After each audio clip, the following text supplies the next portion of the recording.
You know, if it's one thing I've noticed, this may be the feel-good story of 2026. No, I'm not kidding. You see, there's a little game company in this space right now of video games, and they're called Nintendo. And they've been probably the top dog in the gaming space ever since the actual Switch 1 release, or even before that with the Wii. The Wii U? Not so good. But the thing is, because of this insane success, they've been able to do a lot of things many other game companies have not been able to do. And that is to sue the ever-living pants off of anyone in the gaming space if they don't like your attitude or your tone. Don't believe me? Check this out. If you downloaded any sort of ROM on the internet, guess what? Lawsuit. Even though Nintendo has done the bare minimum or even below the bare minimum standards of trying to keep their entire back catalog of games even alive for you to purchase at any specific time, shutting down the other storefronts of their other consoles and no longer backporting any of those games to future systems as well. If you made an emulator, guess what happens? Nintendo would knock on your door, shutting you down or suing you into oblivion. Even though there are tons of forks still around of Switch emulators and everything else across the like, many websites have begun to remove or even have removed all of their Nintendo games, simply because of Nintendo going around and being so litigious with every single aspect. And then finally comes the best one. If you want to make a competitor or a game inspired by what Nintendo has done, get ready to be sued into the ground even worse. And to make matters even crazier, not only will Nintendo sue you, they will also apply multiple patents that literally have gameplay mechanics of other games Nintendo has made, or even other games that came out before Nintendo even made them, to try and claim that they were the originator and creator of these gameplay mechanics, forcing basically the entire gaming industry to completely change exactly how they make video games and what mechanics are going to be allowed. Nintendo tried to patent everything from throwing an object to capture an animal or a creature in a video game, to throwing a ball at that same creature, to even going around and having an actual mount fly yourself across the world and having that mount have wings. Yeah, it's that insane, by the way. Everything that we've seen before from games like World of Warcraft or even Digimon or everything else in the gaming space does not belong to Nintendo. And no, they don't own it either.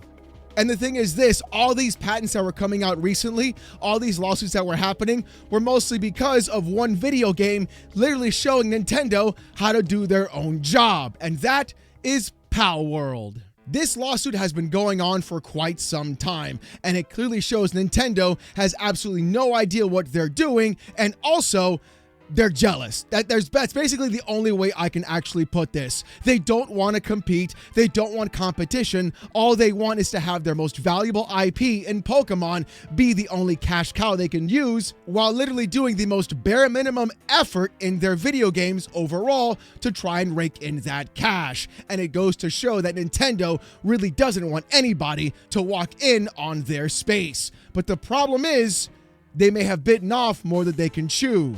And it looks like Palworld and Pocket Pair might be the ones walking away with a clean victory. Because according to Jez Corden on Twitter saying this, quote, Nintendo wanted to block Palworld. Now it faces a 0% chance and a measly $30,000 payout.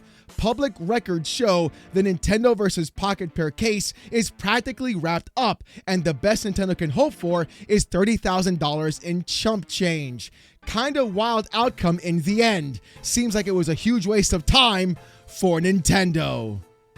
Oh, don't you just love to see it? And before anyone gets even started in the comment section, I want to make this incredibly clear. No, I don't hate Nintendo. The thing is, I prefer Nintendo to actually do good for once in the gaming industry. I want Nintendo to go back and be able to have all those previous games that they've created, that they've made, still available for purchase to this day right now. I want Nintendo to do better and be more pro-consumer for the user specifically. I want them to give you the ability to own your actual actual games, besides putting them into game keycards and forcing you into a digital download instead. I want Nintendo to not increase prices of video games to $80 and then offer you a digital discount of $10 for $70 on a digital game in the first place, giving you basically a physical games tax. No thanks. We don't need that, Nintendo. What we need is you to be better in the gaming space overall, and trying to block Palworld of all things.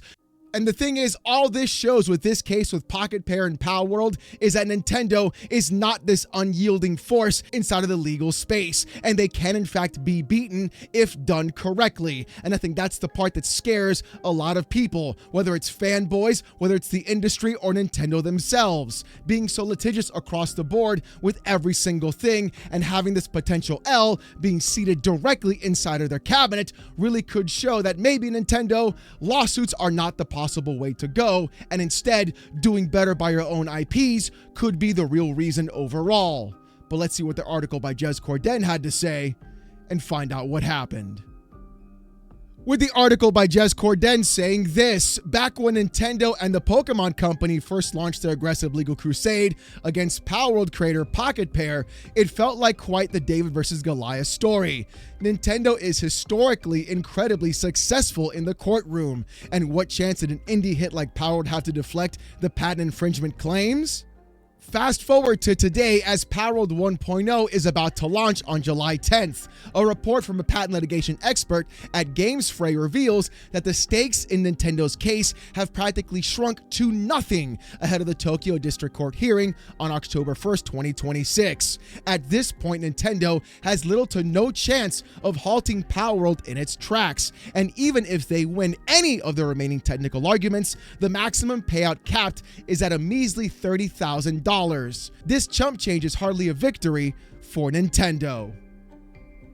GamesFray's report states that the case is all but over, pending the hearing in October, saying, quote, "The public record strongly suggests that the parties have completed their written pleadings and the submission of evidence, and due to Nintendo having a significantly narrowed their lawsuit so that it only applies to old, outdated versions of Palworld, they can't touch the current iteration of the game, and certainly not the 1.0 release."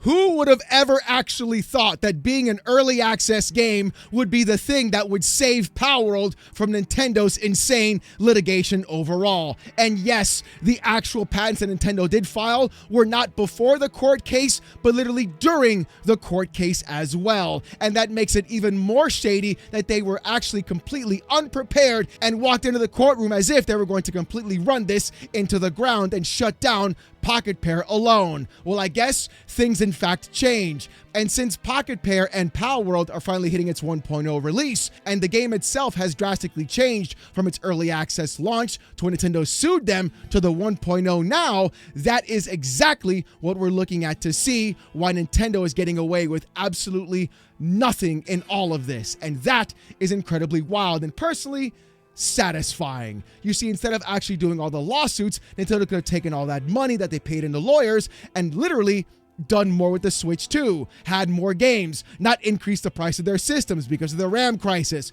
or waste money trying to file patents all in time with trying to put down Palworld and Pocket Pair. It's almost like this entire company has done everything they possibly can to either not make video games and sitting in the courtroom instead. And what did it get them? A measly $30,000 from what I'm seeing here. But there's even more though, so let's keep going. With the article also saying this: from the offset, Pocket Pair addressed Nintendo's claims of ownership for certain game mechanics like gliding with pals and throwing pals into battle by simply changing them in subsequent versions of the game. Because of subsequent patches, Nintendo continued narrowing its own lawsuit, effectively boxing itself into a corner. The whole farce with including filing patents months after Palworld gameplay was first shown was already a gross misuse of the patent system. For a patent to actually mean anything, it needs to be a genuine leap forward, not just a remix of things games have been doing for years. You don't get to own a gameplay loop just because you tweaked a menu. Nintendo, however, tried to do exactly that. They rushed to file divisional patents after Palworld became a monster hit for Xbox Game Pass in January of 2024, trying to retroactively claim ownership over basic mechanics like aiming a ball and summoning a creature. By the time those patents were actually granted, Pocket Pair had already patched the game to remove patent exposure. That left Nintendo with a tiny window of time to claim damages, which amount to the 5 million yen, given that Japanese patent applies only to sales made in Japan. Nintendo's completely cut itself off from Palworld's massive global revenue, and that being said, they are still attempting to gather patents in US territory. And this, ladies and gentlemen, is why independent gaming and AA gaming in smaller studios are going to be the actual linchpin of the gaming industry moving forward. Look at how fast Palworld was able to in fact move. They were able to right the ship, make the corrections, and adjust their own game to avoid any insane patent that was being granted to Nintendo simply by being an early access game and always developing their game overall. And at the same time with Palworld making other games as well inside of their own universe that literally copy what Nintendo is doing as well. Basically sticking their nose up in the air and thumbing it and telling Nintendo, you literally can't beat us, we're too fast for you. And that's in my opinion exactly what was happening. As slow as the legal case has been, as tiring as it has been to see, watching Nintendo stumble over itself consistently, trying to file patents, trying to get ahead of the curve, and even lock Palworld and Pocket Pair down, this company and development team is too agile and nimble, and every time a patent was filed, they'd make a change, completely negating what the patent did in the first place and avoiding Palworld having to deal with that ramification. And it goes to show that a developer who truly cares about their product and even their game will do everything they possibly can and move in the right direction in order to make sure that the players have a good time and they don't get in the way of Nintendo as well. And that is exactly what we're talking about here. The AAA gaming space, which does include Nintendo, by the way, they are AAA no matter what you think about it. It turns out that they move too slowly and they're too incensed with legal ownership and even trying to file patents and having control of the things they make. We saw this recently with Warner Brothers patenting the Nemesis system in their Lord of the Rings games. We've seen other patents as well hit the gaming space and also finally get removed on top of that. And even with all that happening right now and them being outsmarted, outplayed, and outmaneuvered by Palworld and Pocket Pair, it turns out things are going to get even worse for Nintendo still. Because not only are they getting only 30 grand back, they're also millions in the hole. With the article saying this, I'm sure you already know how tiny $30,000 must be to Nintendo, but to add insult to injury, Nintendo's own annual report recently noted a staggering $40 million loss from patent litigation expenses elsewhere. The court will express its formal opinion on November 9th, 2026, but the war is practically already over. Palworld 1.0 is launching safely, the game cannot be banned, and Pocket Pair is stepping into a massive new era. Nintendo could still walk away from this feeling successful though, by forcing Pocket Pair to alter its code and step away from specific gameplay implementations. Nintendo has effectively defended its patent mechanics, originally filed back in 2021, for a giant like Nintendo spending millions on lawyers to secure a tiny symbolic 30K judgment is just the cost of enforcing their line in the sand. Look, I'm gonna be real. I don't know about you, but spending $40 million to get back 30,000, that's not so good. Literally, that is exactly what should not have been happening in this space at all. Nintendo could have easily taken that $40 million and put it towards, I don't know, another video game, making Pokemon better, doing something instead of trying to sue Palworld and literally losing across the board. And yes, they could do something crazy like forcing Palworld to make drastic changes if they wanted to in this space. And it looks like what I think is going to be seeing is Nintendo still throwing their weight around in the legal space overall, which actually is not good for gaming, no matter what you think, even if you are a diehard Nintendo fan. Having this company go around and patent things months or even years after it's being shown by other games and then saying, oh no, we own this, we did this is our thing. And to do it later on in the middle of a lawsuit is not good for anybody, and it's a precedent in the gaming space overall, that now if any other gameplay mechanic that comes out that Nintendo copies later on, or if it's somewhat similar, that game developer could be falling under legal practices of what Nintendo wants to do, flexing their muscle across the entire gaming industry. Oh, do they own jumping on an enemy now? That's not good. That shouldn't be the way things are. Hell, they try to patent gliding, flying, and throwing an object at a monster. Who's to say what they'll actually try to do next? And that is exactly what we're talking about here. Gameplay mechanics should not be able to be patented, especially since so many other games will copy those gameplay mechanics and switch them up or do something different with them. Having a basic function in a video game is not something that somebody should in fact be able to own and then completely control, thereby telling the entire gaming industry how and can they should be able to make video games, stepping out of the way of Nintendo because apparently they're the only ones allowed to even do anything at all. And that's the whole thing about this, right? That's the entire problem this lawsuit in fact brought up, in my opinion. Palworld has a right to exist. Palworld should be able to have their own version of what they want Pokemon to be. And literally Nintendo should not be able to walk in and say, well, you did these things, we do those things too, therefore, boom, lawsuit. Not Tim. That's not how this is going to work around here. Sorry to say. To me, I'm glad Nintendo is going to be losing this, because what it shows is exactly the fact that they should not have control of the gaming industry, or in fact, how games are made. It's not a good sign at all for anyone whatsoever, and all it literally does is provide the fact that Nintendo wants to control all of the gaming industry, and if you make a game similar to what they have or what they feel is appropriate to stepping on their IP, they want a cut of that money too, or they want to shut you down so they can take it over and they can make their own setup on it as well. I think that would have been exactly what they were trying to do. Shut down Palworld, take all their code, take all their info, take all their assets, and then make their own version of Palworld in Nintendo style, and then sell it back to you after they turn that entire company upside down. Hell, I'm under the actual assumption that in my own mind, I really feel like the reason why Nintendo went after Ryujinx and even Yuzu is because they didn't want to make their own backwards compatibility layer for the Switch 2, and instead they shut those emulators down, took the code, and then used that in order to make the Switch 2 play Switch 1 games. Now look, that's just my own insane tinfoil hat theory, but I feel like Nintendo is in fact that lazy, and they would rather sue somebody into oblivion instead of actually doing it on their own and making those games backwards compatible. But I think the funniest part about all of this isn't the fact that Nintendo is about to lose this case, or the fact that they are $40 million in the hole because of this entire thing. I think the true funny part about this is the reactions on Twitter, with Meowie Woods saying, "Sorry Nintendo, but as much as I will enjoy your games, you don't own the monster catching and taming genre."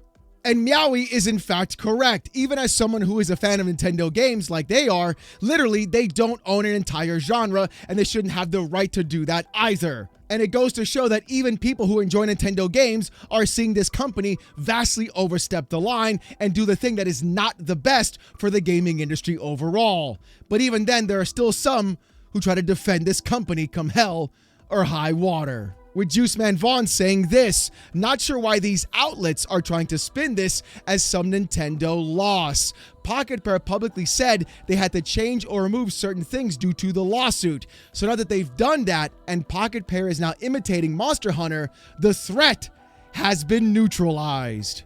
You know what? That is actually amazing. The fact that these Nintendo fanboys are calling Palworld and Pocket Pair a threat to be neutralized, literally trying to go to war for an actual company and corporation. You can't make this up if you actually tried. The sickening, stupid behavior of some of these fanboys is actually absurd to me. Why on earth would you even say something so stupid like this, by the way? That means literally you were admitting by everyone's own account that Palworld and Pocket Pair was doing the thing you wished Nintendo would do. You yourself called them a threat. You yourself notified that, hey, they had to make changes. And because of those changes, Nintendo now has a $40 million legal bill that they're trying to pay, that they're going to stiff you with in the entire end. Congratulations, my boy. I hope the boot tastes exactly like what you'd imagined.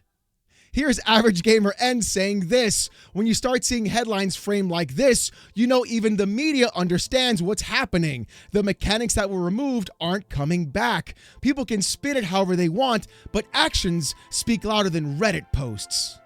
Brother, listen, give it up. The company that you cheerlead for, they lost. Point blank, period. They literally went to the thing that you guys said that they would win without a shadow of a doubt. And Palworld literally pulled a trump card on them and shut them down, making Nintendo pay all that money in litigation. And Palworld 1.0 coming out and saying, you know what? Haha. We won. They can't be blocked. They can't be stopped. And now Nintendo does not control the entire monster genre, and they can't do what they want in the gaming space overall, which is in fact trying to control what developers can make with other video games outside of what Nintendo is in fact doing. Literally, the worst possible case scenario is what you wanted to have happen, and the best possible case scenario for gaming is exactly what's happening. Congratulations, my boy. You played yourself.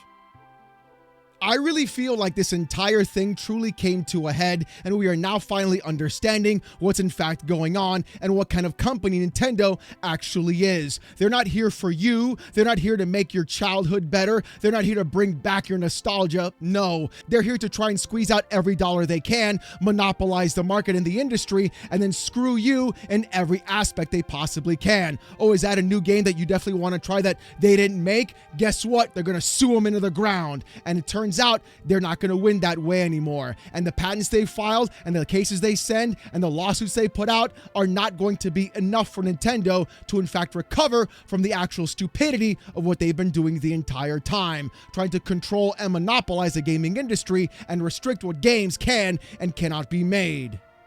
Maybe instead of filing lawsuits, they should have taken that money and turned around and tried to develop Pokemon into a better game overall, or even iterate on it or do something better. Hell, they could have just gone ahead and copied Palworld and then done exactly what everybody's in fact wanted, which is the only reason why Palworld was successful in the first place. They listened to the fans of Pokemon and did something new that everybody was looking for. Surprise! It's almost like when you listen to your audience, you'll actually be able to sell video games, not just trying to control them in the space overall.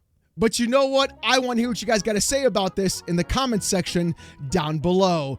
Do you think Nintendo possibly losing this case is in fact the right call? Do you think Nintendo was in fact in the right on trying to sue Palworld? Or are you like me and you just don't want Nintendo to have any sort of control in the gaming industry? I want to hear what you guys got to say. And speaking about what you got to say, here's the comment of the day from Friday's video.